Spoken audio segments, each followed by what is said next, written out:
쿠데타는 다 아시는 거고, 급변 사태라고 얘기한 거는 맨날 그러니까 남쪽에서 뭐 북쪽에 급변 사태 어쩌고 저쩌고 그러는데 사실 그 한국에 급변 사태가 났습니다. 그래서 제가 그렇게 제목을 붙여왔습니다. 예, 한국에 쿠데타가 여러 번 있었는데 우선 보면 뭐 1952년 부산 정치파동이라고 그러는 이승만 친위 쿠데타, 그리고 61년 5.16 쿠데타, 박정희의 그 정권 탈취 내란이었죠.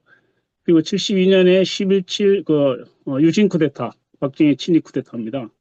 그리고 79년에 79년부터 80년까지 이어지는 80년제 5.17 쿠데타, 전두환의 쿠데타가 있습니다. 그리고 2024년 윤석열의 친위 쿠데타 시도가 있었죠. 이렇게 있습니다.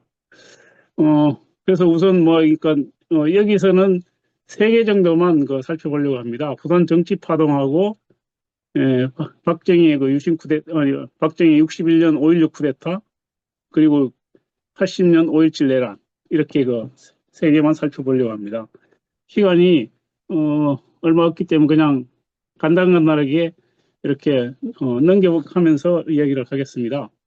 부산 정치 파동은 52년 5월부터 7월까지 사이에 일어난 사건을 대체로 얘기를 하는데, 실제로 이제 이승만이 대통령이 재선될 수 없을 것 같으니까 쿠데타를 통해서 불법적인 방법으로 헌법을 파기하고 강제로 그러니까 국회를 사실 협박해서 그러니까 발췌 개헌이라는 이름으로 그러니까 개헌안을 만들어낸 그 사건입니다. 근데 이제 그 사건을 뭐 거슬러 올라가면 사실은 이제 1948년 분단정부부터 시작 된다고 얘기를 할 수 있는데, 분단정부 수립 후에 여순항쟁과 사삼항쟁이 있었고, 그런 과정을 거쳐서 어쨌든 이승만 정권이 자기 정권 위기 상황을 겪었지만 넘어갔습니다. 근데 49년에 이제 그런 자기 정권을 기반을 강화하기 위해서 국회 프락치 사건, 김구 암살 사건, 그리고 이제 반민특위 해산이라는 흔히 그러니까 1949년 6월 대공세라고 얘기한 이 사건이 있습니다. 이 사건을 통해서 남쪽 내부에 있었던 그러니까 그 남북 협상파 중에서도 협상파 또는 개혁파를 제거하고 이승만과 한민당으로 대표되는 극우 세력의 그러니까 정치적 기반을 강화하는 이런 사건들이 있었습니다. 그 사건이 있었지만 1950년 5월 30일 2대 국회의원 선거에서 남북 협상파가 사실은 생각보다 그러니까 많이 진출을 했죠. 조성학으로 대표되는 특히 이제 김구가 간 상황에서 사실은 임시정부의 2인자라고 할 수 있었던 조성학이 조병옥을 큰 차로 더블 스코어 차이로 물리치고 그러니까 국회의원 당선됐죠. 그래서 이런 상황을 보면 사실은 이제 분단정부 세력이 어떻게 보면 그러니까 크게 위기 상황에 돌출됐던 이런 상황이었습니다. 뭐 그런 과정에서 이제 한국 전쟁이 발발을 했고, 한국 전쟁이 발발했을 때 사실은 이승만이 그러니까 국민들을 버리고 도망을 갔죠. 도망을 가면서도 서울을 사수하겠다고 그래가지고 허위 방송을 했습니다. 그래서 그 허위 방송을 하니까 나중에 이제 그 대전으로 도망갔을 때 국회에서 이승만에게 찾아가서 국민에게 사과해야 된다, 이렇게 얘기를 하니까 이승만이 거부하죠. 그게 이제 딱 그걸 보면 지금 뭐 윤석열이 그대로 그 행태가 그대로 드러납니다. 자기 사과할 줄 모르는 뭐 그런 인물. 하여튼 뭐 이런 과정을 거쳐서 이승만이 그뿐만 아니라 전쟁에서 계속 패배했을 뿐만 아니라 민간인 학살을 대대적으로 벌였죠. 포도연맹 사건, 거창 사건, 뭐 후방 토목 사건, 이런 것들을 통해서 민심이 크게 이방을 했고, 결국 52년에 있게 되는 2대 대통령 선거에서는 더 이상 그러니까 간접 선거 방식이었는데, 간접 선거로는 도저히 국회에서 당선될 수 없는 이런 상황이 되었습니다. 이런 상황이 되니까 이승만이 재선을 위해서 그러니까 여러 가지 방법을 쓰는 거죠. 그래서 1차적으로는 자기를 지지할 수 있는 정당을 만드는 게 그게 자유당입니다. 자유당이 원내자유당과 원외자유당으로 두 개가 나누어서 결성되는데, 이범석이 주도한 원내자유당이 주도권을 쥐게 되죠. 쥐게 되었고, 이범석을 중심으로 해서 이승만의 재선을 적극적으로 모색을 하게 됩니다. 그래서 거기서 이제 국회 쪽과 이- 이성만이 격돌을 하게 되었고, 국회에서는 이제 대통령 중심제가 아니라 내각 책임제를 추진하려고 그랬던 겁니다. 그래서 그런 과정에서 여러 사건들이 있었는데, 그 사건들만 대충 살펴보면 이제 직선제를 추진했지만 국회에서 크게 패배했고, 52년 4월에는 이승만이 자기 기반이 되는 이제 지방의회 선거에서 다수 세력을 확보를 합니다. 확보해서 그게 이제 국회에 상당히 큰 압박으로 다가오죠. 그래서 52년 4월 20일 날 그럼에도 불구하고 이제 국회에서 계속 소수였기 때문에 이승만이 자기 세력을 강화하고 정치적 기반을 자기 목적을 달성하기 위해서 장택상을 국무총리에 임명합니다. 장택상은 신라회라고 그래가지고 경상도 출신을 중심으로 한 국회의원들이 있었는데 이승만과 좀 가까울 수 있는 이런 인물들이 좀 있었어요. 그리고 5월 24일 날 이범석을 내무부 장관으로 임명합니다. 그래서 사실은 부산 정치 파동의 주요한 핵심 인물들이 3명이 있는데 내무부 장관이었던 이범석, 그리고 이제 헌병총사령관이었던 원영도, 그리고 이제 특무대장 김창룡, 이 3명을 꼽을 수 있습니다. 어쨌든 내무부 장관이 사실은 그러니까 이범석이 부산 정치 파동을 처음부터 끝까지 주도하는 핵심 인물이 되죠.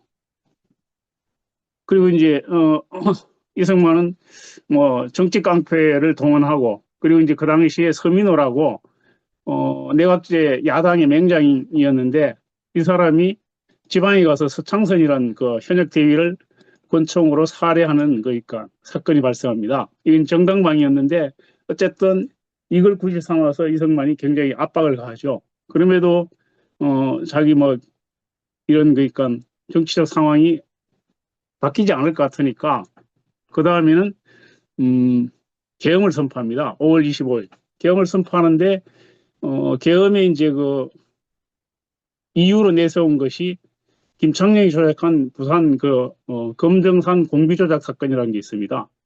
김창룡이 이제 특무대장인 김창룡이 당시 죄수 7명을 풀어줘서 인민군 복장을 입혀가지고 나타나게 합니다. 이 인민군 복장을 입은 죄수들이 미군과 한국인을 공격해서 7명이 사망했다. 이런 발표를 해요. 그런 발표를 하고 공비가 바로 그러니까 그 수도 인근까지 들어왔기 때문에 계엄령을 선포해야 된다. 이렇게 얘기를 하죠. 그렇게 그 사건을 조작해냅니다. 우리 지금 마치 그러니까 윤석열이 그러니까 북한을 뭐 공격해서 북한과 분쟁을 일으켜서 계엄을 선포하려고 했던 것과 유사한 그런 사건이라고 모습이라고 할 수 있을 것 같습니다. 그런데 이제 문제는 당시 그러니까 그 육군 참모총장이었던 이종찬 장군이 계엄 선포에 반대를 합니다. 군을 그러니까 정치에 동원하는 것은 반대한다. 이렇게 해서 거부하죠. 거부하니까 할 수 없이 그러니까 원영덕을 계엄 사령관으로 지명하는데, 원영덕은 헌병총사령관이었습니다. 원래 총사령부라는 것은 사실 그러니까 옥상옥이었어요. 원래는 육군본부에 헌병사령부가 있고 그 말고 자기 취임대로 만들기 위해서 만들어낸 건데, 이게 그러니까 해봐야 그 몇백 명밖에 안 됩니다. 병력을 동원해서 이 몇백 명으로 계엄을 선포하죠. 굉장히 불안한 상황이었습니다. 불안한 상황이었고, 그때 이제 김청룡 같은 경우는 자기 상관이었던 직속 상관이었던 김종평이 부산에 못 가게 합니다. 나중에 육군 정보국장이었는데 김종평이가 김청룡한테 크게 당하죠. 간첩으로 그러니까 완전히 그러니까 끝날 뻔했어요. 동해안 반란 사건이라는 거 조작해가지고 하는데, 아주 그러니까 한국 현대사에서 김청룡은 잘 아시다시피 악인 중에 악인입니다. 하여튼 이런 인물들이 활약을 하게 됩니다. 하게 되고 그래서 계엄을 선포를 하죠. 그리고 이제 그 다음에는 뭐 5월 20일 계엄 선포한 5월 26일 다음 날 아침에 이제 국회의원들이 당시 그 부산에 있는 국회의원 회관으로 이렇게 출근을 하는데, 아예 국회 버스를 통째로 끌고 와서 그러니까 헌병사령부로 끌고 가가지고 조사를 했습니다. 조사를 해서 12명을 구속시켰어요. 구속시키고 국제 공산당 사건이라는 걸 조작해서 발표했습니다. 뭐 이렇게 되니까 완전히 그러니까 살벌한 상황, 전쟁이 아주 그러니까 진행 중인 상황에서 이런 그러니까 쿠데타가 일어난 거죠. 친위 쿠데타가 일어난 거고, 그래서 뭐 이때 그러니까 예를 들면 뭐 그 이승만이 사실 그러니까 몇백 명으로는 도저히 그러니까 이게 계엄이라는 게 걱정스러우니까 그 국방부 장관에게 시켜서 전방에 있는 부대를 떼가지고 부산으로 그러니까 투입을 하라고 지시를 해요. 그런데 이제 그 국방부 장관이 누구한테 지시를 하냐 하면은 당시 그러니까 작전국장이었던 그 이영문한테 얘기를 합니다.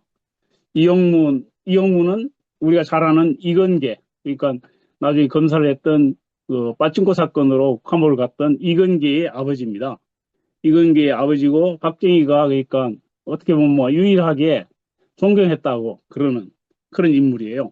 그 이영문한테 전방에 있는 부대를 빼라고 얘기를 하니까 이영문이 거부를 합니다. 그러니까 뭐 사실 이때만 해도 군인들이 그러니까 이승만이 정치적으로 동원하려고 그러니까 잘 말을 안 들었어요. 그리고 이제 근데 이제 더 재밌는 거는 이영문이 박정희를 시켜서 이번 사건을 그러니까 우리가 그 군부가 개입을 해서 이승만을 끌어낼 수 있는 방법이 없는지 검토를 하라고 그러죠. 그래서 박정희가 주동이 돼가지고 육군본부에서 참모회의를 해서 검토를 합니다. 원영덕을 체포하고 이승만을 실각시킬 수 있는 방법이 없는지 논의를 했는데 그걸 가지고 한 몇 개 대대 정도만 동원하면 병력이 얼마 되지 않으니까 몇 개 뭐 대대 정도 아니면 최소한 연대 정도만 동원을 하면 이승만을 실각시킬 수 있다. 이렇게 이제 말하자면 실질적으로 이건 역시 쿠데타인 거죠. 그걸 논의를 합니다. 논의를 하는데 그렇게 해서 뭐 이렇게 가능하다고 계획을 짜가지고 육군 참모총장이었던 유재영한테 얘기를 하니까 유재영이 안 된다. 그래서 결국 이 계획은 실패를 합니다. 근데 이제 재미있는 거는 박정희가 이때 그러니까 경험이 나중에 5.16 쿠데타를 하는 데서 굉장히 중요한 바탕에 깔리게 됩니다. 그 부산 정치 파동을 보면서 미국이 이승만의 그 불법적인 행동에 대해서 제동을 걸기는 하지만 제동을 걸고 그 다음에 이승만을 실각시킬 수 있는 계획 이런 뭐 방법을 고민을 하지만 결국 이승만을 승인을 해줍니다. 그러니까 박정희가 이걸 보면서 결국 미국이라는 이런 나라도 민주주의나 이런 것이 문제가 아니고 자기들 그러니까 국가 이익이 뭔지 자기들한테 이익이 되는 게 뭔지 당시 미국의 가장 큰 이익은 남한을 반공국가로 남겨놓는 방공의 보루로 남겨놓는 이런 것들이었습니다. 그런 점에서 볼 때 군인이든 누구든 그러니까 아주 과감한 행동을 통해서 선제적으로 대응 계획을 세우고 추진하게 되면 미국도 결국 승인할 수밖에 없다. 이런 것들을 보게 됩니다. 그래서 미국이라는 게 사실은 뭐 여러 가지 얘기를 하고 압박을 넣고 하지만 쿠데타도 잘 계획해서 빠르게 성공시키면 미국도 승인할 수밖에 없다. 이런 그러니까 확신을 가지게 돼요. 그런 점에서 굉장히 중요한 의미가 있다고 얘기를 할 수 있습니다. 그리고 이제 뭐 이런 그 부산 정치 파동에 대해서 자세하게 얘기를 할 필요는 없을 것 같고 몇 가지 얘기를 하면 결국 그렇게 해서 이제 헌병대하고 경찰하고 동원돼 가지고 국회의원들을 다 그 국회의사당에다 끌어다가 모아놓고 그 협박을 해서 밖에서는 그러니까 지방의원들하고 깡패들이 둘러싸고 국회를 포위한 상태에서 협박을 하죠. 그렇게 해서 결국 그러니까 7월 4일 날 7월 4일 날 그러니까 발췌 개헌안이라는 게 통과가 됩니다. 이 발췌 개헌안은 사실은 이제 미국에서 낸 안이었습니다. 물론 이제 형식은 국무총리 장택상을 통해서 타협적인 안처럼 만들어가지고 냈지만 결국은 미국이 이승만을 승인할 수밖에 없다. 이승만 대신에 다른 대안으로 장면 같은 경우도 검토를 하는데 도저히 장면으로서는 이 전쟁 상황을 끌고 갈 수 있는 그런 그 리더십이 없고 혼란만 더 가중될 가능성이 많다. 이렇게 판단을 해서 결국 그러니까 승인을 하게 되는 거죠. 승인을 하고 그 대신 이승만을 용인해 주는 대신에 이런 그러니까 그 사실상 이 부산 정치 파동을 이끌었던 그 강경 그 민족주의자라기보다는 거구 민족주의자 라고 할 수 있죠. 그러니까 그 이범석 내무장관 이범석을 제거하는 이런 방안을 세우게 됩니다. 이범석을 제거하고 그 대신에 약간 온건한 이기붕을 그러니까 후계자 체제로 그러니까 마련하는 이런 방식으로 미국이 계획을 세우게 됩니다. 그리고 이제 한편으로는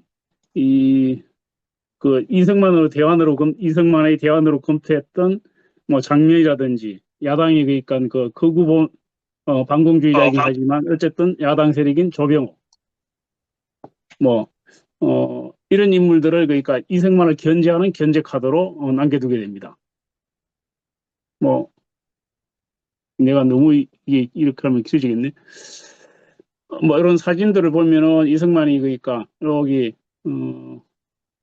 김성수하고 그러니까 그 당시 그 무초대사입니다.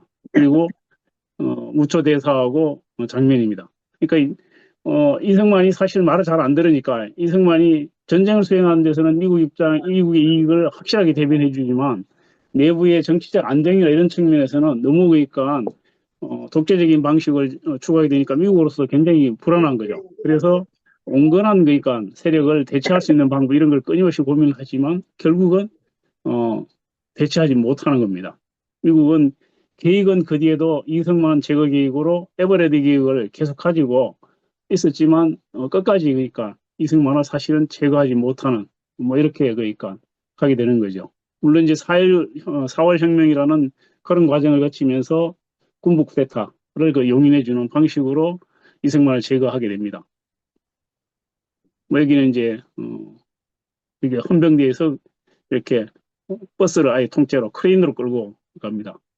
뭐 이렇게 국회의원들이 그러니까 국회를 완전히 둘러싼 상태에서 거수 표결로 3명만 그러니까 끝까지 뭐 일어나지 않고 반대했다고 그러는데 뭐 그런 겁니다. 당시에 신문들입니다. 그 이승만 제거 계획 이런 것들이고 정치 깡패동원에서 폭력 행사하는 거. 그리고 이제 김시태 그러니까 그 이승만 암살 사건이라는 게 나는데 이거는 이제 경찰이 여기 총을 쏘는 장면이 이렇게 그러니까 사진에 찍혀 있어요. 경찰이 찍은 사진에 찍혔어요. 이건 그러니까 경찰이 사실은 다 알고 있었다는 거죠. 그리고 이제 권총도 빌려주고 그러는데 권총을 대주는 과정에서 이게 완전히 총알이 나가지 않는 그런 권총이었어요. 그러니까 아주 조작한 게 티가 역력히 나는 그런 사건입니다. 친위 쿠데타의 핵심 인물 김청룡 그리고 원영도 그리고 이범석 그리고 장택상 그리고 이정찬 장군 이용문 박정희 뭐 이런 인물들입니다. 뭐 이범석은 결국 이제 이게 끝나고 나서는 완전히 팽방해서 그러니까 그 부통령 선거에 나갔지만 떨어졌죠. 61년 쿠데타, 5.16 쿠데타를 보겠습니다. 뭐 5.16 쿠데타는 잘 아니까 그 이야기를 과정이나 이런 것들은 생략을 하고 5.16 쿠데타가 나기 전에 그러니까 1960년 1월 달에 미 상원 외교위원회에서 작성한 미국의 대아시아 정책 보고서 우리한테 흔히 콜론 보고서라고 알려져 있는데 이 콜론 보고서가 1960년 1월 사상기에 보도가 그러니까 공개가 됐습니다. 공개됐는데 그 내용은 뭐 두 가지를 그러니까 핵심 이게 그러니까 한국 역사에서 어떤 의미를 지니고 있는지 이걸 얘기를 하면 이제 하나는 한국 군부 지배 출현이 확실하다. 그러니까 전 세계적으로 제3세계 또는 후진국에서 군부 쿠데타가 계속 일어나고 있고 그런 점에서 본다면 한국의 군부라는 게 막강한 거니까 세력인데 한국에서도 군부 쿠데타가 일어날 가능성이 높다. 이렇게 진단을 했어요.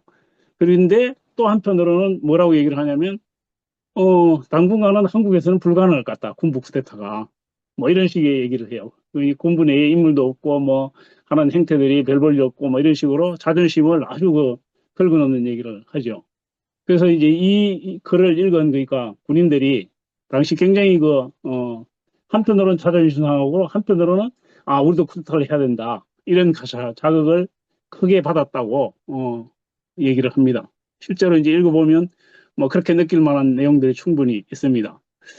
그래서 이걸 두고 한편에서는 한국의 쿠데타를 예언했다 이렇게 얘기하는 사람도 있고 또 한편으로는 사실은 뭐 미국에서 한국의 쿠데타를 이렇게 촉진하는 그러니까 자극제로 내놓은 거 아니냐 뭐 이런 얘기를 하는 것도 있는데 어쨌든 이 콜롬 보고서가 굉장히 중요한 의미가 있습니다.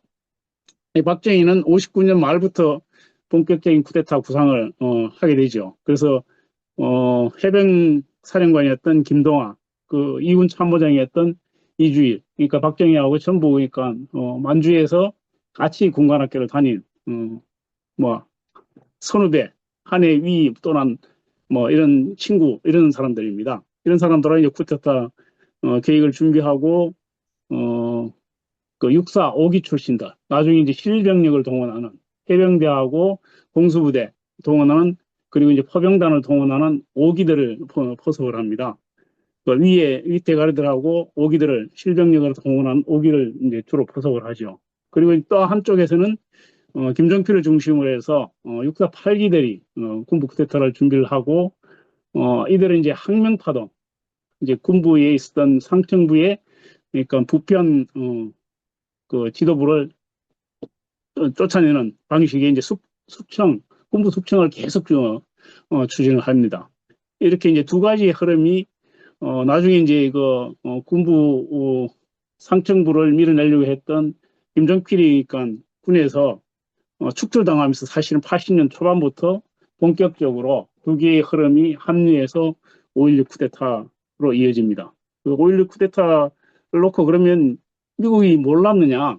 미국은 정보를 정확하게 알고 있었고 이 정보를 사실은 그러니까 장면 쪽에 여러 차례 그러니까 전달을 했습니다. 전달했는데 장면이 그러니까 거기에 대해서 확고한 그러니까 태도를 취하지 못했고 또 한편으로는 이 정보가 대체로 이제 그 참모총장이었던 그 장도영을 통해서 갔는데 이 장도영이 아주 그러니까 이상한 짓을 해요. 계속 그러니까 장면이 미국 얘기도 듣고 경찰 보고도 듣고 또 그러니까 여러 가지 보고를 들어서 군부 쿠데타에 대해서 물어보면 그러니까 괜찮습니다.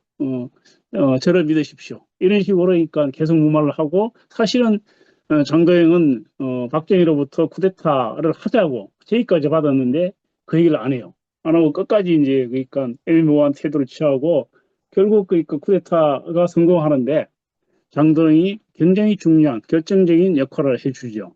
방패막이 역할을 해줍니다.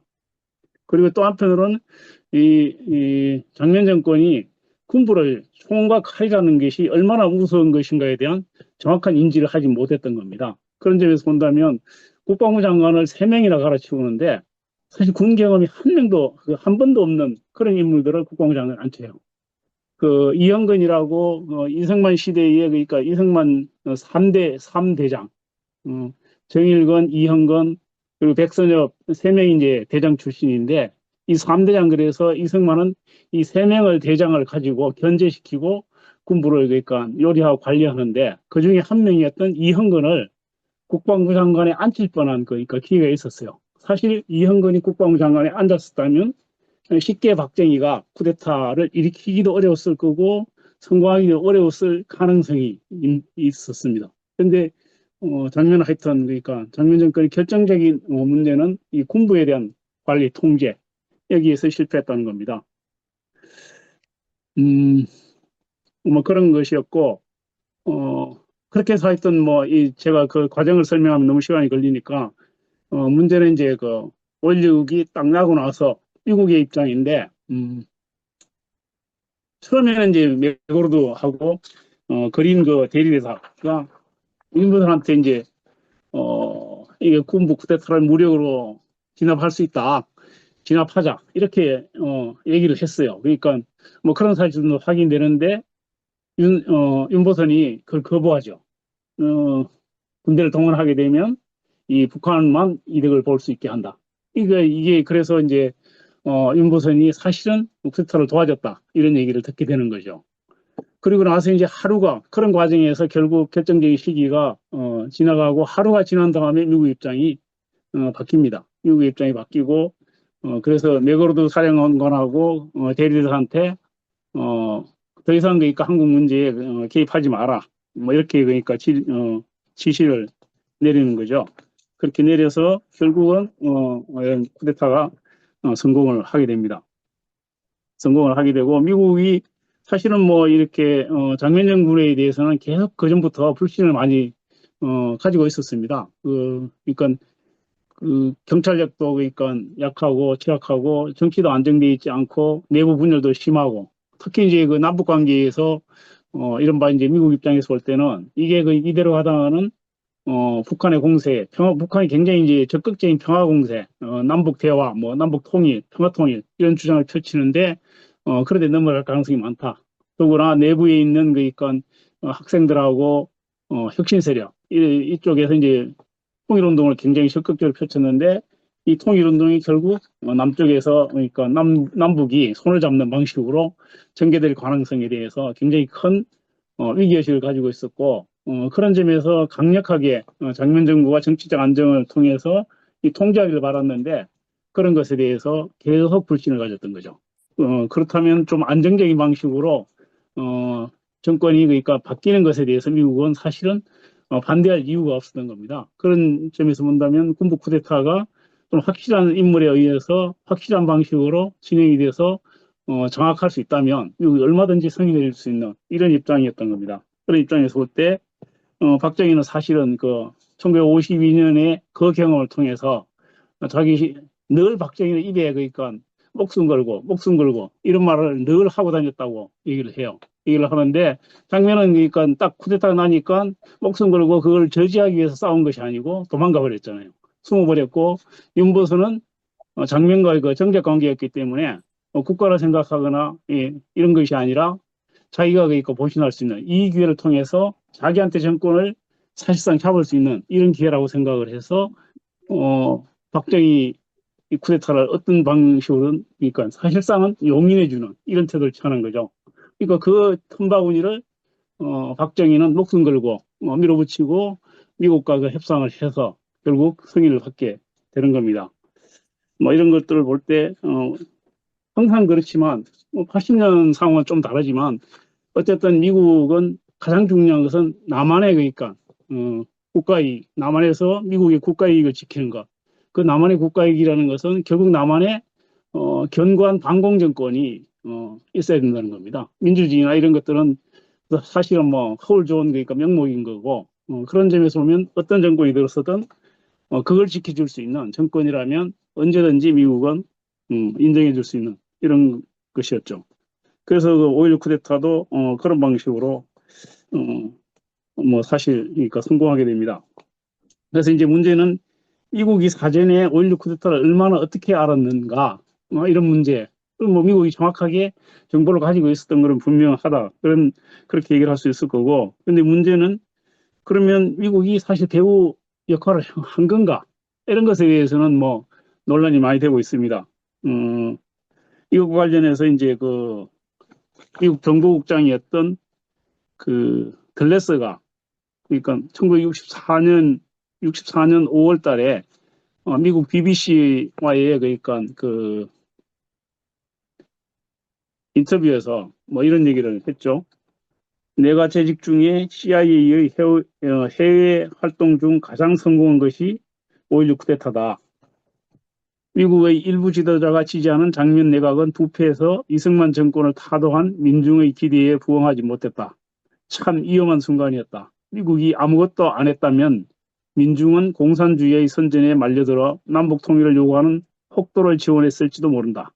뭐 이렇게 얘기를 해서 미국이 사실은 배후 역할을 한 게 아니냐 뭐 이렇게 얘기를 하는데 제가 보기에는 뭐 미국이 박정희 쪽과 연결돼서, 그러니까 쿠데타가 일어나기 전부터 연결돼서 배후 역할을 했다기보다는 사실은 그러니까 그 이후에 쿠데타가 일어난 그날 5월 16일 날 원래 그 장면 체포조 였던 박정규가 장면이 묵고 있던 그러니까 호텔을 급습을 했는데 장면을 못 잡았어요. 못 잡았는데 그 바로 앞에 있던 그러니까 CIA 그 지부장 더 실바와 그 만나서 5.16에 대해서 그러니까 설명해주는 기회를 갖게 됩니다. 그리고 박정규가 미국과의 통로 역할을 굉장히 적극적으로 하고 박정규가 바로 그러니까 김종필 그리고 김종필 다음에는 박정희 이렇게 연결시키는 역할을 하죠. 박정규가 그 깡패 같았는데 그래도 하여튼 그 미국의 공수부대 훈련을 받으러 가면서 그때부터 영어를 열심히 해가지고 영어를 잘했다고 그래요. 잘해서 하여튼 그 통로 역할을 했다는 겁니다.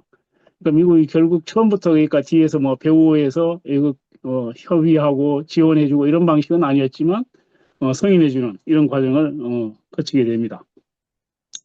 그 다음에 뭐 결국 여기서도 확고한 거죠.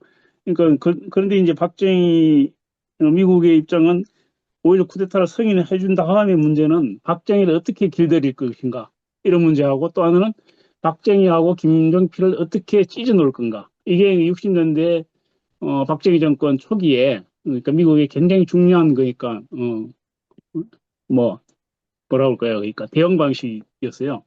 그래서 사실은 뭐 그러니까 그때만 해도 이제 초기에 그 5.16을 일으킬 때만 해도 김종필이라든지 이런 영관급 장교들이 소위 말하는 그러니까 민족주의 사고 이런 것들을 열심히 하고 있던 이런 상황이었습니다. 그리고 경제정책 이런 점에서도 이른바 내포공업화론 민족경제론 뭐라고 얘기할 수 있는 그런 건설 방식을 추구를 했는데 그걸 계속 마사지하고 분열시키고 쪼개서 박정희를 그러니까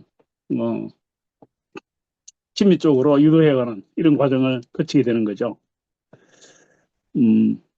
그래서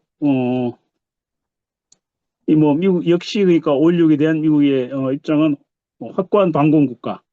그래서 박정희는 이제 그 이른바 혁명공약 제일 첫 번째 제1의 반공국시 뭐 이렇게 그러니까 표명하는 거죠. 자신의 그 과거 그러니까 자익 경력이나 이런 것도 한편으로 그러니까 마사지하고 계속 그러니까 미국에 뭐 사실은 이제 충성 맹세를 하는 것이라고 할 수 있습니다.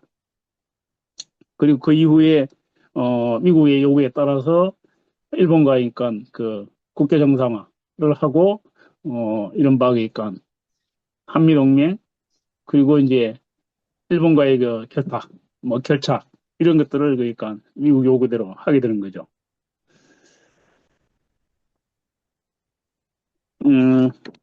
80년에 그러니까 그런데 하여튼 뭐 결국 그럼에도 불구하고 이제 박정희 같은 경우는 미국과 사실 사이가 좋지는 않았죠. 좋지는 않았고 박정희의 세계관은 뭐 미국식 민주주의도 그러니까 받아들이지 않는 군국주의적인 사고였기 때문에 항상 박정희는 미국을 부를 때 미국 놈들이라고 그랬다고 그래요. 뭐 미국 놈들. 그러니까 박정희의 세계관 속에는 그러니까 일본식 사고, 그게 이제 가장 주된 거였고, 그게 결국 뭐 유신체제나 이런 방식에서도 그대로 드러나는 겁니다.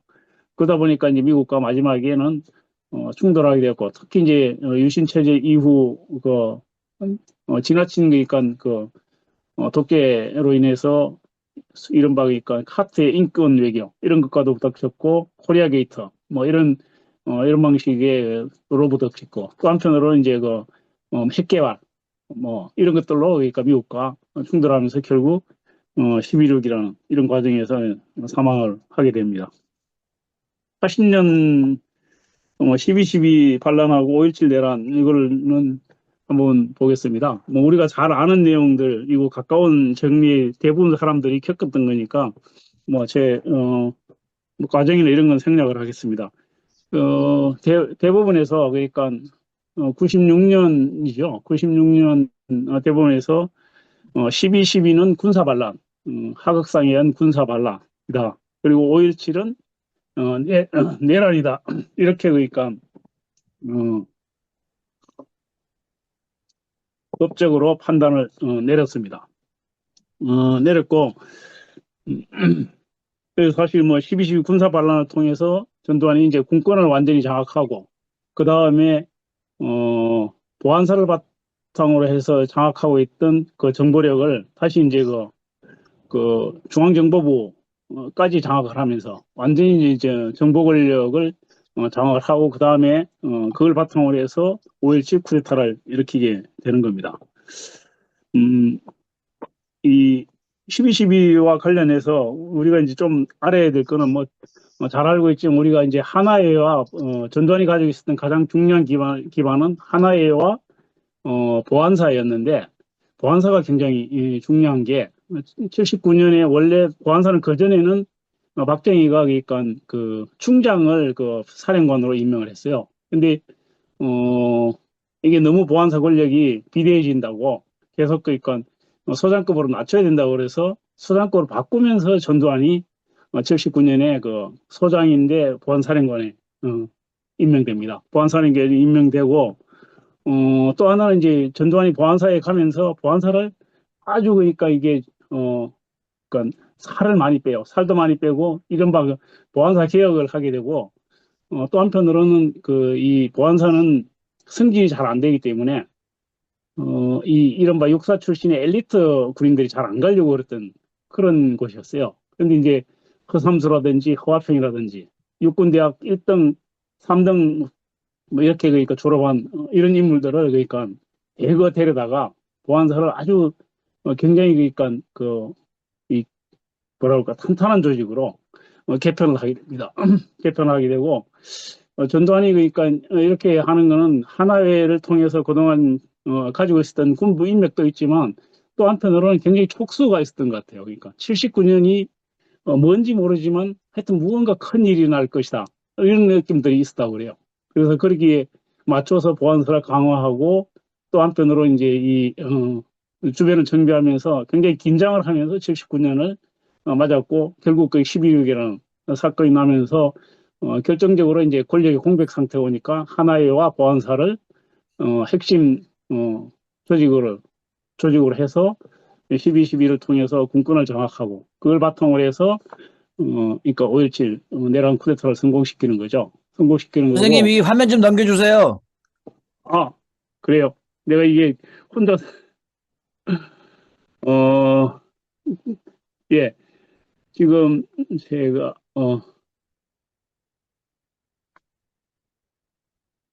예, 지금 여기입니다. 그러니까 이렇게 그러니까 5.17로 장악을 하게 되죠. 이 장악을 하게 되는데 12.12가 나면서 사실은 이제 위컴 사령관이었던 위컴과 굉장히 사이가 나빠집니다. 그러니까 완전히 군권을 그러니까 다 무시하고 그 군대를 동원한 거잖아요. 특히 이제 원래 그러니까 이 특전사 그리고 수방사는 그러니까 대통령이 직접 관할하게 돼 있었어요. 관할하게 돼 있었고 근데 문제는 이제 노태우의 그 구사단이 됐지 않습니까? 동원됐고 그래서 한미연합사 입장에서는 그러니까 미군 입장에서는 완전히 군권을 뒤집었고 그러니까 이 사실은 이 쿠데타를 일으킨 거요. 아니 그러니까 군사 내란을 일으킨 거죠. 그래서 처음에는 굉장히 강경하게 유컴이 대응을 했고 그래서 그러니까 사실 사이가 안 좋았다고 그럽니다. 사이가 안 좋았는데 이제 전두환 쪽에서 미국에 이제 대응하기 위해서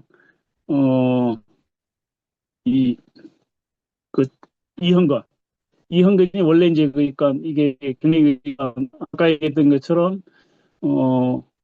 그4.19 나오고 나서 장면 정권에서 국방장관으로 그런됐고 또 한편은 그 50년대 굉장히 그러니까 세 명의 대장 중에 한 명으로서 굉장히 좀 한편으로 덩치 작은데 깡다구 좀 있는 이런 인물이었어요.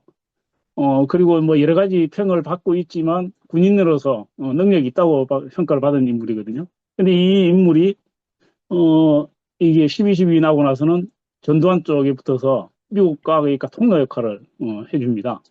굉장히 재미있는 거죠. 그래서 그 이후에 뭐 몇 가지 그러니까 이 해설도 얻어가지고 이게 명예직 같은 거지만 하고 그래요. 그러니까 미국이 통로로 내세웠던 거는 이제 이 그러니까 이형건 이형건을 통해서 많이 그러니까 미국과 관계를 개선하려고 그랬고 또 한편으로는 이제 군부 중에서 그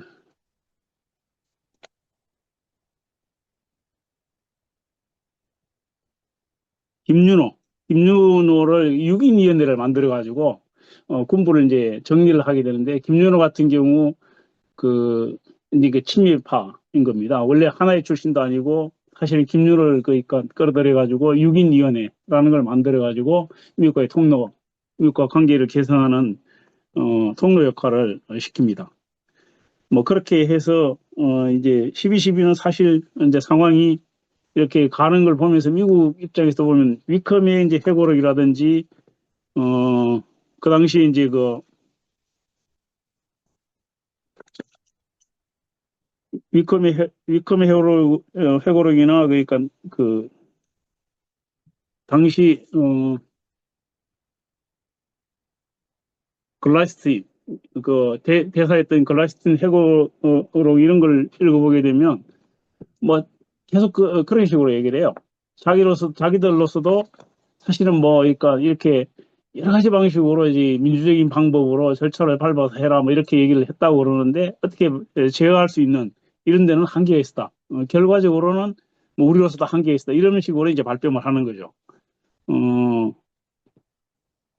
그래서 그러니까 이 미국과의 관계에서 이제 그리고 또 하나 중요한 역할을 했던 게 신군부와 친했던 인물이 이제 CIA 서울 지부장이었던 로버트 브루스터라고 있는데 이 브루스터가 중재를 해가지고 그러니까 미국과의 대화나 이런 통로를 개설을 해서 결국 그 전두환이 사실은 권력을 잡아가고 그거를 인정해주는 방식으로 그러니까 중재 역할을 하게 되는 거죠. 음.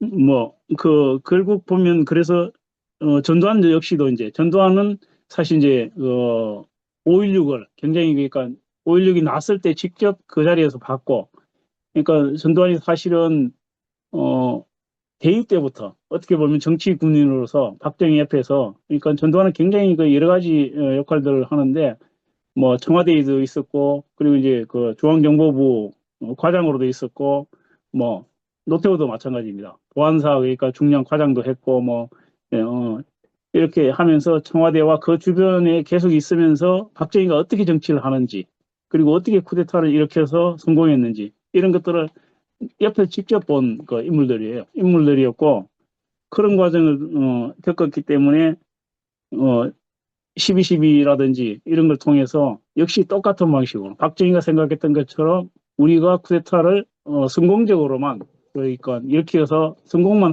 한다면 미국도 어쩔 수 없다. 뭐 이런 그러니까 사고를 굉장히 확고하게 가지고 있었고 그렇게 해서 밀어붙였던 거죠. 그리고 이제 미국 같은 경우도 계속 이를테면 이제 사이가 안 좋긴 했지만 어, 결정적으로 뭐 통제할 수 있는 뭐 이렇게 나서거나 그런 거는 아니었죠. 미국도 보면 계속 그 글라이스턴도 그렇고 위컴도 그렇고 회고록에서 이렇게 이제 전두환이 처음에 요구를 하다가 나중에는 전두환이나 노태우가 이렇게 괜찮은 인물들이다. 뭐 이런 식으로 그러니까 말을 바꿔가요. 또 한편으로는 그러면서 야당 지도자들에 대해서는 계속해서 그러니까 비난 하는 이런 태도를 취하는 거죠. 뭐 그런 방식을 보면 결국 미국의 기본적인 입장은 그 본국 정부도 마찬가지고 특히 현지에 있는 그러니까 대사라든지 이런 그 사령관들은 현지에서 소위 이른바 그 북한의 위협 이런 것들을 강조하는 그런 사고에 그 찌들어 있기 때문에 그런 관점에서만 계속 바라보게 되는 겁니다.